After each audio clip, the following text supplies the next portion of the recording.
या राम राम क्यों लिखवाए? अपना समाज और अपने समाज से हारो मोटे मोटे फूल लेते हुए हारो वोट लेते हुए ताबो क्यों क्या हमारे आदिवासी समाज में 20 लाख है, 20 लाख है के 20 लाख केट है क्या वो हारू वोट जो आरएसएस ने ले लिया, बीजेपी ने ले लिया, बसपा ने ले लिया, बीटीपी ने ले लिया, कांग्रेस ने ले लिया, अपने समाज है के डीएम समाज तो नहीं है। जेर आपरे समाज में किनी सोरी नु बलात्कार होवे ने, किनी सोरी कूटे, किनी सोराई कूटे, ता आपरे समाज उनी वेला एक थी ने ये ने तू किया के वो वोट जरूर होवे, उन्हें फलाना फलाना आदमी जो फलाना फलाना संगठन उन्हें ले दूपरू होवे। अरे भाई उन बातों को छोड़िए, उन रैलियों को छोड़िए, उन संगठनों को छोड़िए। आप क्यों थे वो की बड़ा राम राम करें के फलाना फलाना करें के शिव शिव करें समाज रे अलावा तुम रैली में जाओ ने ते उन्होंने समाज उन्होंने जो संगठन है वो मजबूत होवे। आप उन्होंने हित में खड़ा हो हिना क्यों है मजबूत मेरे आप वहां जो आप रहते गरज आदमी भील आदमी मीना आदमी या है नू तराई नहीं लो या ने उसे हिनारे रेले है हियारो संगठन है हियारे मीटिंग है बस नूतर मिलजू नूतर हिनारे आप गोर मेला तो वगैरह नूतरे प्रासो ये हो आपरे समाज है। लेकिन इस ओरी रहकर बलात्कार करती होवे ने तो अपना ये समाज हर संगठन में बिखरा हुआ होता है। उन्हीं बेड़ा अगर मोंदो अपने हर उस घर में अगर किसी सोरी अगर एक सोरी अगर बलात्कार हो जाओगे आप अगर क्यों यार भाई साहब थे मावो ने और थोड़ा मजा हुआ है फलाना ठिकाना जा हुआ है तब वो नहीं आवे तो उन्हीं बेड़ा तब वो हेस में एकता हो यार उन्हीं स्थिति में वो थे मेरे समाज रुको मेरे निपटावन वो आदमी है क्या उन्हीं बेड़ा अगर आपको बात ने हेस में एकता तो आपको कीड़ी बुद्धि आदमी हो जाए आपने संविधान खतरा में होवे आप वहां अत्याचार होवे आप SC ST एक्ट आपने खत्म हो आप विरोध की दो ते उन संगठनों आप विपक्ष में विरोध की दो ते यार उन्हीं में तो हेस में एकता कि आपने समाज है मतलब किसी प्रकार की तोड़ने की कोशिश कर रहे हैं ना आप जो एलिया में जो फलाना में जो कि इन प्रकार की रैलियों को इन प्रकार के संगठनों को आप ज्यादा तवज्जो ना दो। पहले अपने समाज में हो रही है घटनाएं उसको देखो।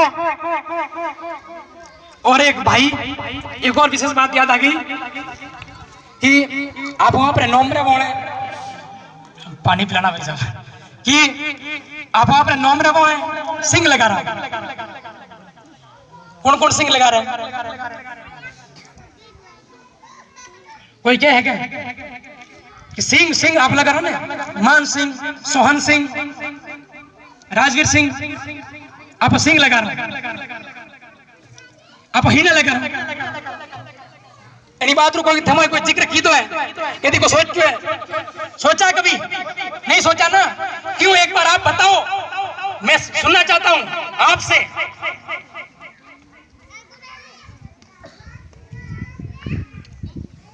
कि हम सिंह भी लगाते हैं और मैं इस बात का समर्थन करता हूं मालूम है आप शर्मा रहे होंगे यार मैं बोल दूंगा तो यार ये दूसरी कोई बात डाल देगा हाँ लेकिन मैं इस बात का समर्थन करता हूं आपको सिंह लगाना चाहिए।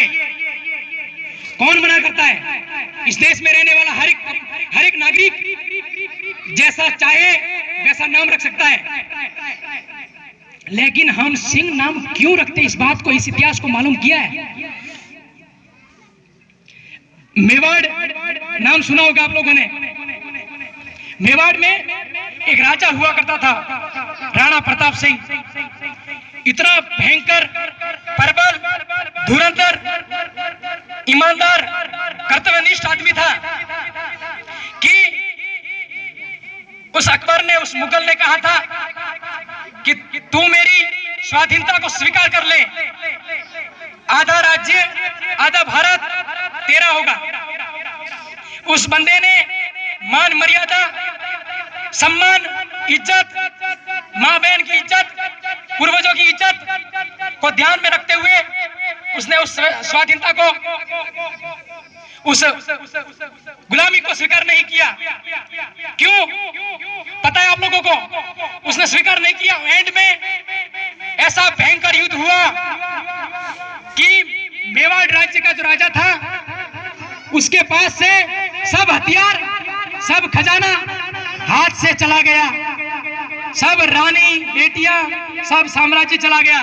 जो मान मर्यादा की बात करने वाला ऐसा कट्टर आदमी था, सब चला गया और वो जंगलों में चला गया। फिर भी उसने हार नहीं मानी, तो उसने विचार किया कि इस मेवाड़ में एक राजा हुआ करता था, राणा पुंजा। नाम सुना है आप लोगों ने? एक आवाज तो सुना है? वो राणा पुंजा जिसकी मान मर्यादा, वो भी इतना कट्टर आदमी था, सर कटवाने के लिए तैयार होता, वो भी अपना ईमान नहीं बेचता, लेकिन वो उसके साथ साथ में बहन बेटियों की भी इज्जत करता और उसकी इज्जत के खातिर वो उस महल को भी छोड़ता, वो राणा पुंजा। तो उसने सोचा कि मेरा जो सहयोग करने वाला आदमी एक ही है, वो है राणा पुंजा। उस दरबार में गया, हाथ जोड़े, उस महाराणा प्रताप ने राणा पुंजा को हाथ जोड़े, उस आदिवासी कम्युनिटी के भाई को हाथ जोड़े। किसने? राणा प्रताप सिंह ने। उसने हाथ जोड़े, ए मेरे भाई, तू मेरा भाई है, मेरी रक्षा कर, मेवाड़ का साम्राज्य बिक चुका है, मतलब गुलाम हो चुका है, अकबर के द्वारा मुझे परास्त किया गया है, मैं भाग गया हूं, मैंने उसकी अधीनता स्वीकार नहीं की, आप मुझे सहयोग दे। मालूम है आप अपना इतिहास कैसा है? हमारे घर के सामने कोई भूखा भी आ जाए ना, हम उसको रोटी देते हैं, उसको भीख देते हैं, लेकिन हमारा समाज कभी भीख मांगता हुआ नजर आया आप लोगों को? नहीं। ये ईमानदार, ये मजबूती, ये कट्टरवादी अपना समाज है।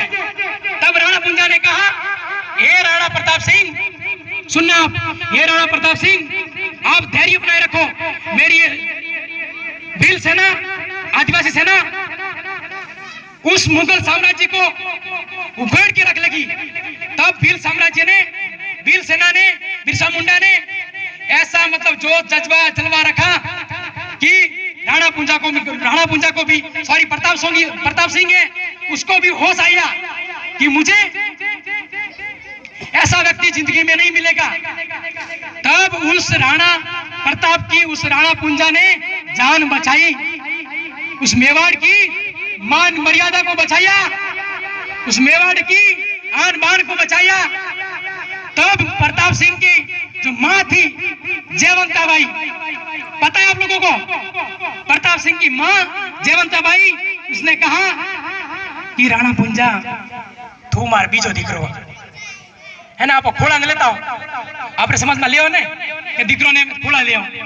इस प्रकार थी उन्हीं जयवंताबाई जो प्रताप सिंह ने आई होते, उन्हें क्या जो कि तू मार बीजो दीकरो है, आज आपको एक जाजम ऊपर बेवर अधिकार, मतलब जो संविधान लागू नहीं हुआ था ना, बैठने का अधिकार नहीं था, एक साथ हम बैठ नहीं सकते, एक साथ आवाज उठा नहीं सकते, एक साथ रैलियां निकाल नहीं सकते, हम बोल नहीं सकते, पता है आप लोगों को? और उस जयवंता भाई ने उस बेटे को कहा कि तू मेरा दूसरा बेटा है। और सुन लीजिए आप, और जो दूसरा बेटा कहा, उसके साथ में जो मेवाड़ में जो महाराणा प्रताप की जो मूर्ति लगी है ना, मूर्ति मेवाड़ में प्रताप सिंह की मूर्ति लगी है, उस मूर्ति के पास में एक और मूर्ति लगी हुई है। मालूम है आपको वो कौन सी मूर्ति है? आपसे सुनना चाहूंगा मैं कि उस महाराणा प्रताप के मूर्ति के पास में एक और मूर्ति लगी हुई है, वो कौन सी मूर्ति है? राणा पुंजा की। देख लो, अगर उस टाइम पर मूर्ति लगानी पड़ी उसको, ऐसी क्या मजबूरी, हम उस बात को नहीं समझते नहीं है, ऐसी क्या मजबूरी रही होगी कि राणा पुंजा की मूर्ति प्रताप सिंह जो राजपूत समाज का एक महान आदमी था, महान क्रांतिकारी था, उसके साथ में लगानी पड़ी। उस मान मर्यादा, उस शौकत के खातिर हम अपने आप को राजपूत मानते हैं। इस बात को ध्यान में रखना कि ऐसी मान मर्यादा के कारण हम अपने आप को राजपूत मानते हैं कि हमने ईमान नहीं बेचा, किसी का सहयोग किया तो मजबूती से किया, उसी कारण हम अपने आप को राजपूत मानते हैं। उसी प्रकार से हम अपने नाम के पीछे मान सिंह लगाते हैं, सोहन के पीछे सोहन सिंह लगाते हैं। ये वजह है उसकी आपको मालूम नहीं होगा तो 3 वर्णों में ये बिखरा हुआ था समाज, वैश्य, क्षत्रिय और शूद्र। क्षत्रियों को काम दिया हुआ था कि आप किसी की रक्षा करेंगे, लेकिन हम उस क्षत्रिय समाज में नहीं आते थे। मालूम है, हम उस क्षत्रिय समाज में नहीं आते थे, लेकिन हमने ऐसा काम करके दिखाया, इसलिए हमें यह तवज्जो मिला कि तुम सिंह नहीं, तुम महासिंह हो। और नवरोजा नाम का एक त्योहार चलता था, आपको मालूम है? किस किस को मालूम है नवरोजा चलता था? गुड़। नवरोजा नाम का एक जो नवरोजा कार्यक्रम पारसियों से लिया था। पारसी जो समुदाय थे, जो धर्म था, उस पारसी समुदाय से ये नवरोजा कार्यक्रम, मैं इसको खुलकर नहीं कहूंगा, आप समझ लीजिए। 9 दिन तक अपनी बेटियों के साथ में गलत व्यवहार, ये नवरोजा कार्यक्रम। उसमें राजपाट के खातिर, महलों के खातिर, जमीन जायदाद के खातिर कई ऐसे राजा हुए आदिवासी समाज के अलावा, उन्होंने अपनी बेटियों को बेच दिया। किसको? मुगलों को। किसको? अकबरों को, बाबर को, हुमायूं को, फलाना फलाना को। उन्होंने अपनी ईमान को बेच दिया, उन्होंने अपनी बेटियों को बेच दिया, उन्होंने अपनी माँ तक को भी बेच दिया। लेकिन अपना समाज, इस समाज के पास में भी मालूम है, सिंधु घाटी सभ्यता से निकलता हुआ समाज कहां से कहां पहुंचा, और हम पहाड़ों पर क्यों आए? हमारे पास में भी मालूम है, लड़कियों का सौदा करने के लिए आए। कौन आए? माताओं का सौदा करने के लिए आए कि तुम्हारी बेटियां हमें बेच दो, तुम्हारी बेटियों का ब्याह हमारे साथ में करवा दो। पता है आप लोगों को? हम इस बात को नहीं जानते। मैं जो इतना गौरव के साथ में कह रहा हूं ना, क्यों? क्योंकि मुझे मालूम है कि अपना ये ऐतिहासिक समाज है, और गौरवान्वित इसलिए भी कि अपने समाज ने उन मुगलों को, उन गद्दारों को, अपनी बहन बेटियों को नहीं बेचा। हमें एक जंगल छोड़ के दूसरे जंगल में जाना पड़ा, तब वो जंगलों में आए, तब हम जंगलों को छोड़ के पहाड़ों में आए। ये पहाड़ हमारी मान है, ये पहाड़ हमारी शान है, पहाड़ हमारी मर्यादा है, पहाड़ हमारी इज्जत है। और यहाँ आकर हमने डेरे डाल दिए, किसके खातिर? इज्जत के खातिर। किसके खातिर?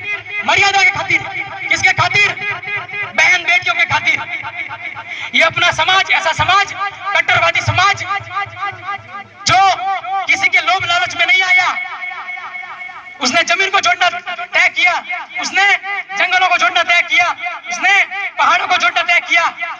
कई रकमें, करोड़ों में पहले ऐसे सिक्के चलते थे, चांदी के, पीतल के, फलाना फलाना के, उनके बलबूते पर हमें खरीदना चाहा। जब उस टाइम पर ये हमारा समाज नहीं खरीदा गया, तो आज क्यों खरीदा जा रहा है? आज ऐसे ऐसे संगठन क्यों खरीद रहे आप लोगों को?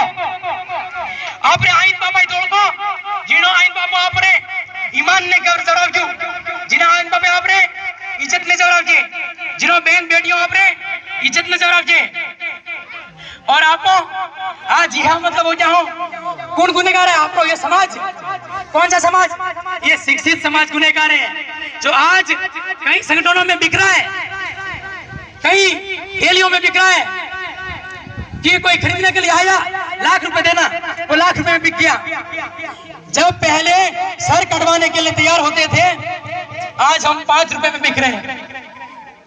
हमें इस बात को गौर करना चाहिए, तब हमारे खून, हमारा गर्म खून खोलता है।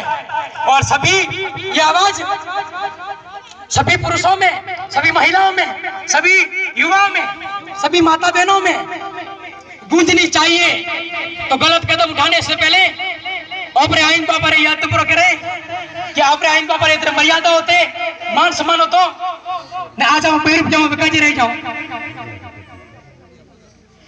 इसलिए हम ना बिकने वाले आदमी थे, ना बिकने वाला समाज था, जिसने करोड़ों का सौदा, सिक्के चांदियों का सौदा होता, हम नहीं बिके। आज हम बिक रहे हैं। नहीं बिकने वाला समाज, वही समाज अपने नाम के पीछे सिंह लगाता है। इसलिए अपने आप के पीछे अगर सिंह लगाओ तो गौरव के साथ में कहो, समर्थन के साथ में कहो कि मैं सिंग लगाता हूं। क्यों? कि ये मेरा इतिहास है। जिस क्षत्रिय समाज ने ऐसा काम नहीं किया वो मैंने कर दिखाया। असली क्षत्रिय समाज कौन सा है मालूम है आप लोगों को? ये आदिवासी समाज। इस बात को ध्यान में लाना चाहिए, अमल में लाना चाहिए, लेकिन हम नहीं लाते। बातें बहुत सारी है, अब नहीं करेंगे। खूब हो गई, खूब खूब धन्यवाद, जोहार, राम राम। कि हम भी यहाँ पर पधारे अमूल्य